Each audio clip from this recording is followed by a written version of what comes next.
Hey everybody, today I'm taking a look at Woodcraft, which is a 1 to 4 player Euro strategy board game designed by Vladimir Suki and Ross Arnold. This one takes around 90 minutes to play on average. It can run a bit longer than that if you're playing with a full player count, or a bit shorter than that if you're playing the solo mode. But before I get started on the review of Woodcraft, I want to give a shout out to the show's sponsor, KIENDA.co.uk, who are my go-to online retailer when it comes to acquiring board games here in the UK. And if you use my link in the show notes or the QR code, then you can get 5% off your first order.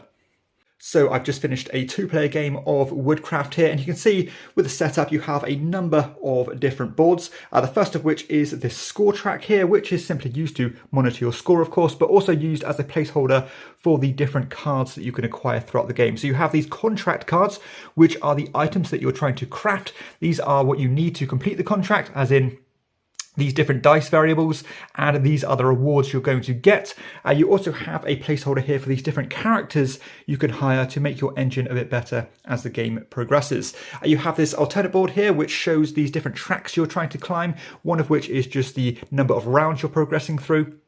You can see after a number of rounds you're going to have an income phase, and you have these 2 tracks here which monitors your income of points and berries, which is your currency in the game when it comes to those income phases. And at the bottom here you have the reputation track, which will determine how many points you're going to get for each contract you complete at the end of the game. You have some end game objectives here that you can claim, and these are again are variable. And more importantly, you have the main action board here that looks like this, which is essentially this wheel. And on that wheel, you're going to have these different actions on them. And they're going to be the main actions you take during the game. And this game has one of those mechanisms where the longer you leave something, the longer a specific action is neglected, then the bigger rewards you are going to get by taking that action. Now, you're also going to have a bunch of different resources, such as these glue tokens. You've got these berries, which again is your currency. You've got these lanterns, which are used to use bonus actions. You've got these scrapwoods, and you have these additional saw blades, and you have these other tools as well. You also have a big pool of dice here, which again you can acquire throughout the game. There's always going to be 6 dice available to be drafted here. And more importantly, on your personal player board, you're going to have the space to do a number of different upgrades. So you have 6 spots here to hire new helpers. You have a kind of a pyramid structure here where you can acquire these tools and get bonuses as you go. You have this marketing track here, which you can trade in berries to get points. You have capacity to store a number of dice, and you also have these 3 trees that you can acquire. You always start with 1, but you can buy more, which will let you grow dice to get more powerful as the game progresses. And on top of that, you have these kind of saws which you can use, and these glue actions, and so on. But we'll talk about all this in a bit. So the turn structure of this game is actually very simple. The first thing you're going to do, if you have one planted, and we'll talk about how that happens later, you are going to progress your dice 2 pips from these trees here. So let's say in a previous round I planted this level 1 die here, and the first thing you'll do is you'll upgrade that to a level 3. Like so. So each round that's going to increase by 2. And as soon as it becomes a value 6, it's going to come into your supply here, ready to be used. So after you've done that, and you may have multiple of those going on at the same time, you are going to take your main action by drafting that action or selecting that action from the wheel here. Now, when you select the action, you are going to take it, you are going to move it to the next available spot on the next segment of that wheel, like so. And if on that segment you had a bonus, either here, or on the rim here, then you'll also get that as well. And that could be a number of different things, such as bonus dice. It could be these spare components. It could be berries, and so on. So let's take a look at the 7 different actions. The first of which here is this one, where you can activate up to 2 characters if you have them by using this ability here. So from these previous helpers I've got, I could say take a scrap bit of wood, or I could take a level 1 yellow dice here, gain 2 points in a berry, and so on. So you can either do 2 of those, or you can activate 1 and plant a die, which I mentioned earlier. So you have to plant either a level 1 or 2 die in order to be able to do that. So I could do this, for example. If I had a green, I could put it here. And if I had a brown, I could put it here, provided I have already unlocked it. This action allows you to hire a new helper by paying the resources on those helper cards. So in this example, I could say spend 7 and then immediately gain 2 reputation. And you can see here on your personal player board that when you place these helpers, you might get another bonus such as climbing the income tracks or even activating a number of your helpers. This one here allows you to sell a die up to double the pips value. So let's just say I wanted to sell this yellow 6. I could make 12 berries back on that, plus a modifier that's on here. So you can see here that the yellow die always come with a +1 modifier and the brown dice always come with a +2 modifier. And after that, you can voluntarily choose to buy a level 6, again, paying the berries to do so, plus any modifiers on here. This action here allows you to buy up to 2 dice from the supply here. There's always going to be 2 of each color available. And as normal, you'll pay berries equal to the pip values plus any modifiers from the colors.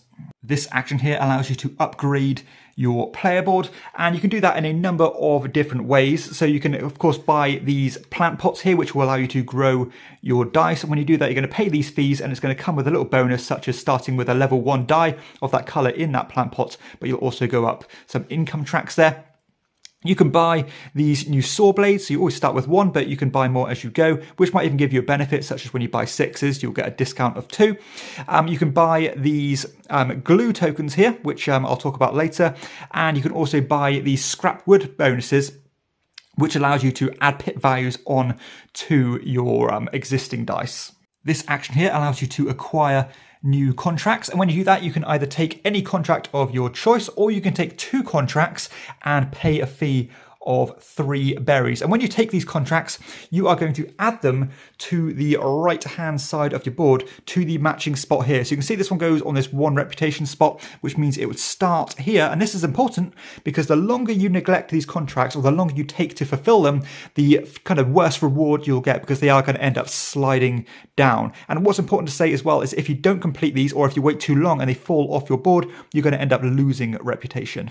And the final action here allows you to buy these bonus pieces. So you can buy glue, you can buy the scrap wood, or you can buy the saw blades, but you cannot buy 2 of the same in the same category. So there's a little key here that shows what you can buy. So you can spend 2 berries to get 2 saw blades, or kind of 3 berries to get 3 glue, 3 berries to get 3 scrap wood, etc. At any time during your turn, you can use any amount of these bonus actions, which are things you've acquired on your player board. So for example, you can use these saw blades, and to do that, you're going to exhaust them, and you can end up carving up the dice you've acquired. So if I wanted to, I could say change this 6 into 2 3s. So you have quite a lot of mitigation there to carve the dice up that you want. You can also choose to use these saw blades to do additional cuts when you activate one of your saw blades. So if I wanted to carve it up again, say I wanted to make this into a 2 and a 1, I could spend a saw blade and do it all as a single saw blade action there. You can also use the abilities of your helpers, some of which might be ongoing, and some of them might be once per income phase. Like for example, this one here will mean that every time I sell a die, I'll get +1 berry. Or this one here means that once per income phase, I can choose to add 1 or 2 pips onto my brown dice. The scrap wood abilities here let you trade in these bits of scrap wood to add pips onto the dice you've acquired, and the better ones you get, you can add up to more pips. You can add up to 2 pips with this upgrade, or up to 4 pips with this upgrade. You can also use this glue ability here if you end up investing in it, where you can end up gluing dice together. Now, if you do the same color together, like if I wanted to say glue this this 3 and a 1 together, I can make that into a 4. And obviously end up discarding the other one. And if you do 2 different colors, as if I wanted to say glue this 4 and the 2 together, even though they're different colors, I can do that. I can choose which color to turn it into, and I'll also gain an additional 4 points. And of course, you are doing all this mitigation with the aim of trying to complete these contracts. You can see here that when you complete these contracts, you might get benefits such as climbing the reputation track. And when you reach certain points on that reputation track, you will get these bonuses. Depending on the player count, there'll be more or less of these bonuses available. Like they can give you berries, or they can give you, activate your workers, or give you points. But they'll also let you do lots of different things, such as, giving you new dice. They can give you points, they can give you berries. They might give you these tools, which are used on this pyramid structure. And when you use these tools, providing you have 2 different types connecting through these little paths here, you will get the benefits in between them.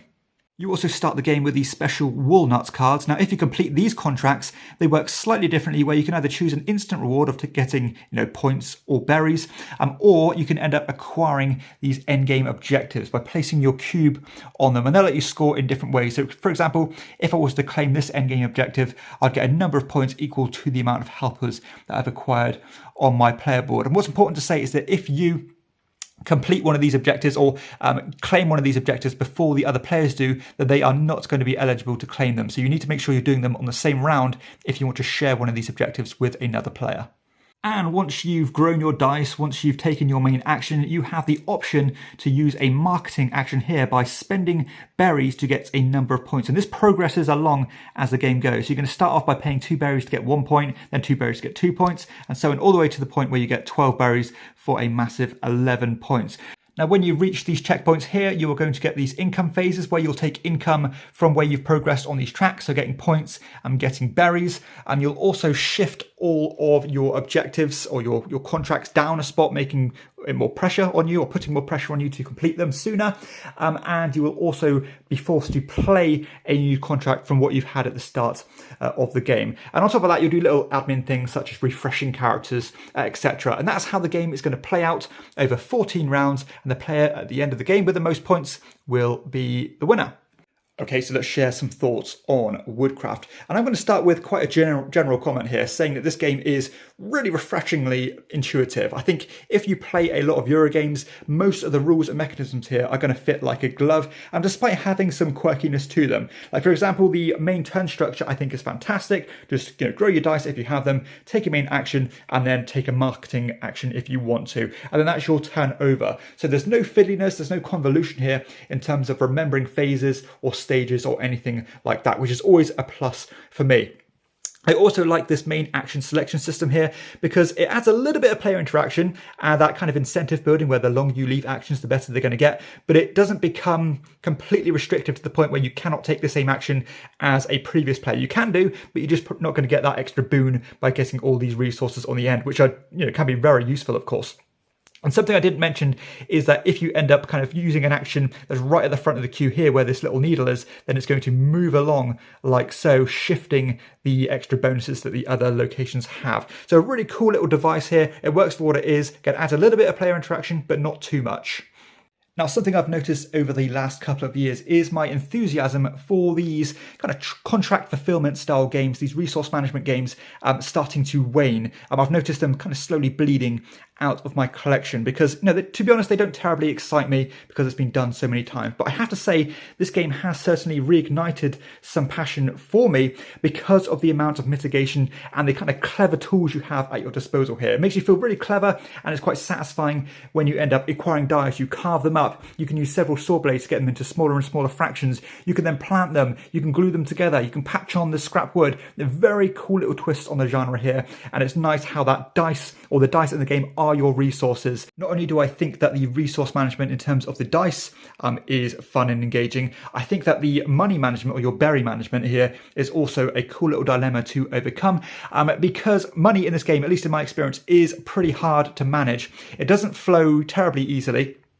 And you might need to kind of sacrifice a turn or two in order to acquire a high level die there and sell it for double the value. But of course, you want to be making sure that you have money in your supply at the end of each round to capture the opportunity to get the great return on investments in terms of the points you're having here. Because once you get to the end of the track, 12 berries for 11 points is a very good ratio. So you do want to be making sure that you get these as much as possible, which might not work into your other plans in terms of, collecting resources to get contracts done or other things you want to do. So you definitely have to weigh up your net gain here, as you'd probably expect with Euro games, but it's nice that everything has to be balanced and you can think several turns ahead about how you're going to use these resources to your best ability. One of my favourite things about this game is this planting mechanism. This is really cool. The idea that you can put these low level die on these spots here, and as the game progresses and as you're going about your business, they are charging up, getting more and more powerful, ready to be used later. Of course, you can carve them up or you can use them for those high valued contracts here. Yeah, really cool touch, and it adds a good degree of planning and strategy into the game.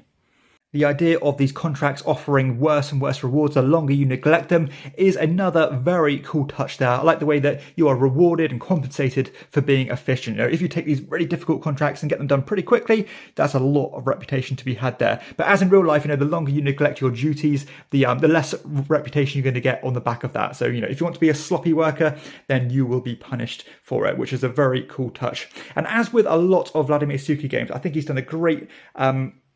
He's got a great balance here of how much you can get done in the game because, 14 turns does sound like a lot, but you are only getting one main action per turn. Now, something I didn't mention is that you can actually end up spending these lamps here to get bonus actions, but that won't happen terribly often. So, there's tons of options here, but you cannot get everything done. And it feels like, next time you play the game, you'll go for something else, or, it doesn't feel like you can do too much each game, I should say.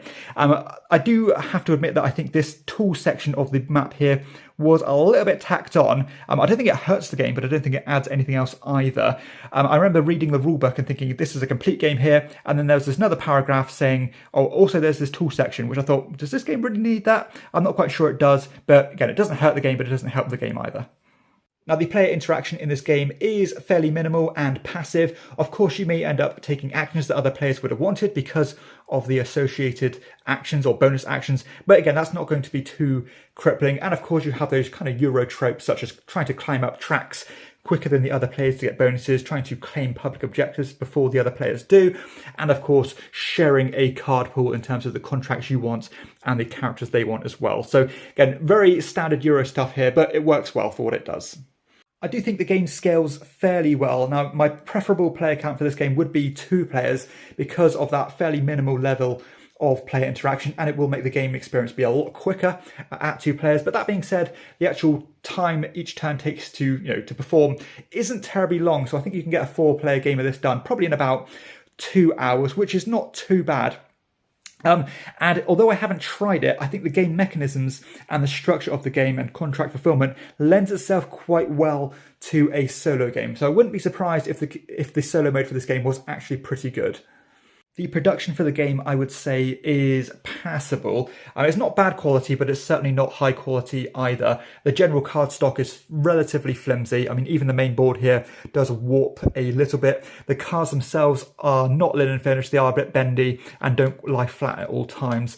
Other little components, such as the tokens, they're fine. The berries are quite nice. These are all just generic pieces used in other games. The tool tokens are fairly small and bland looking, but I don't dislike them. The dice are fine. They are wooden dice. They roll quite nicely. No big issue there. But generally speaking, I think it feels a little bit cheap for the price point here. But I suppose you are paying for the gameplay and not all the bling and bells and whistles. Okay, so let's share some final thoughts on Woodcraft. And I am delighted to say that this game lived up to my expectations. I think it's a wonderful game. And this was certainly one of my most anticipated games for 2022. And a big portion of that was because of co-designer Vladimir Suki. I generally love his games. Some of them are up there with my favorites of all time. And this one is certainly maintaining that level of quality. And that even is, or kind of despite the fact that I am so lukewarm on contract fulfillment style games. It's something I'm generally over and something that doesn't excite me anymore. But this one has kind of blown that theory out the water because I do like the way that the dice are used here and all those satisfying mitigation tools you have to tinker with those dice to fulfill those contracts. A really nice one. I definitely recommend this one if you like your dice-driven Euros and resource management games. It's probably one of the best ones I've played in quite some time. So this one's going to definitely going to do well in my top 100. It's going to earn undoubtedly earn a chairman's commendation, and I'll leave the rank below there. So yeah, definitely a home run for me for 2022. And to be honest, it'd probably climb into my top 2 or 3 games of 2022. And would have made the list should I have played this before I did my top 10 of the year. But I will do a retrospective list halfway through next year, or this year. So that is Woodcraft, a fantastic little dice game here.